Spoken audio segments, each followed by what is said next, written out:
Welcome back to the channel, everyone. Today, we are diving into a crucial part of order fulfillment that will make your shipping process much more professional. We are going to learn how to use and enable packing slips in Zoho Books. Whether you are scaling up your small business or just want to ensure your customers have a clear list of items inside every package, this guide is for you. A packing slip is essentially your shipment documentation, providing a breakdown of quantities and products so your customers can verify their items upon arrival.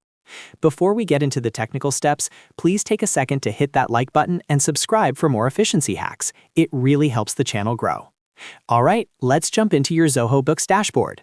First, navigate to the Sales section in the sidebar.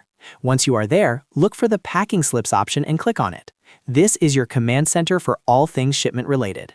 You will see a button labeled Enable Packing Slips. Go ahead and click that to activate the feature. By doing this, you are telling the system that you want to start generating these documents for your warehouse team automatically. Once you have clicked Enable, you need to finalize the setup by clicking the Save button. This step is vital because it locks in your preferences, allowing you to start generating slips for every new invoice or order you process. Now, let's talk about customizing the documents. Click on the document title setting in your preferences. Here, you can define how these slips are titled, ensuring your brand identity remains consistent from the invoice all the way to the physical packing slip inside the box.